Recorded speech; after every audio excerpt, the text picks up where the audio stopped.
All right, so I'm going to talk about exponentials and exponential rules. So, it makes it sound like there's all these rules to memorize, but really what it's trying to say is, when you have, let's say you have 5 to the power of 3. We've learned that exponentials, that simply means 5 times 5 times 5. But often what comes up when you're trying to solve a problem is you have multiple things, right? So maybe you're going to have 5 to the power of 3, and the answer to that you're going to multiply by, let's say, 5 to the power of 4. Or maybe you're going to have 5 to the power of 3, and whatever value that is, you want to raise that to the power of 4. Now these are two different things. It can get confusing for students if they're just memorizing rules. But if you actually look at it as what this actually means, you'll see 5 to the power, we're just going to do this a little at a time here. So 5 to the power of 3 is simply 5 times 5 times 5. And then we have, oops, I shouldn't have done that, times, okay, I can write times. And then you have 5 to the power of 4. Well, I can write that. That's no problem. That's 5 times 5 times 5 times 5. So we know that this side, 5 to the power of 3 times 5 to the power of 4 is exactly the same. So the left side is exactly the same as the right side. It's just written differently. But if you look at the right side and you ignore the left side, this really is just 5 times 5 times 5 times 5 times 5 times 5 times 5. Well, anyone will know that that is equal to 5 to the power of 7. Okay? Now, if I just showed you guys that 5 to the power of 3 times 5 to the power of 4 is equal to 5 to the power of 7, well, you'd say, oh, I see what you have to do. You just add the 3 and the 4. Well, kind of.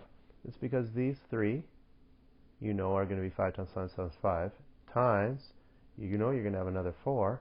So the total is going to be 5 7 times, which is written as 5 to the power of 7. Okay? So there is a rule. The rule says, we'll look down here, if you have something to a power of something, and then you have the same number on the bottom, the power of something different, you just have to add those two. But really it's because when you rewrite it, it really just does end up being added. Okay? Not so here. Now, I have a lot of students that mix this up and think, okay, well, this is going to be 5 to the power of 7 as well. Well, let's check. This is 5 to the power of 3. Well, that's easy to write. 5 to the power of 3, anything to a power is just itself. 5 times itself times itself. That's 5 to the power of 3. Okay, so I've written this. Oh, this thing has brackets, so I'm going to put brackets around here. So it stays the same. And now we have that to the power of 4. To the power of 4. All right, well, anything to the power of 4 is just itself. 5 times 5 times 5, 4 times.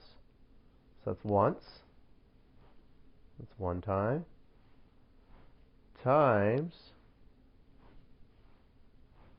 5 times 5 times 5. Now it's 5 times 5 times 5 to the power of 2 so far.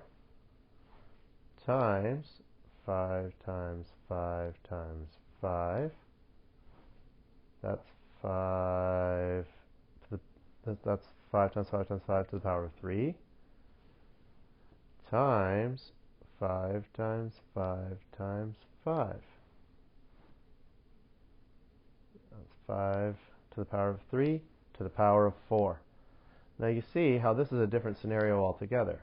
Like this top scenario, we're talking about 5 to the power of 3 times 5 to the power of 4. Well, that's just 5 to the power of 3, there are 3 of them, times 5 to the power of 4. Whereas this is 5 to the power of 3, and that has to happen 4 times, because that whole thing is to the power of 4. So you get once, twice, 3 times, 4 times. Okay, well if that's the case, then this is 5 times 5 times 5 times 5 times 5 times 5 times 5 times, well this is equal to 5 to the power of 3, 6, 9, 12. And you can see that 5 to the power of 7 and 5 to the power of 12 are very different. In this case, we added the exponents. In this case, we multiplied the exponents. Well, sir, on a test, you know that that's going to be really difficult. How do I know whether to add or to multiply? My answer to that is I don't want you to memorize how to add or multiply. I want you to rewrite it each time. Okay, so we have some examples down here. Let's try this one. 5 to the power of 3 times 5 to the power of, or sorry, this 2 to the power of 3 times 2 to the power of 4. Okay, well 2 to the power of 3 is 2.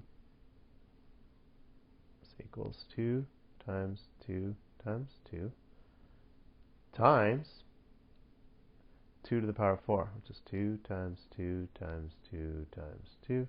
Well, this equals 2 to the power of 1, 2, 3, 4, 5, 6, 7 to the power of 7. And there you have it. Okay?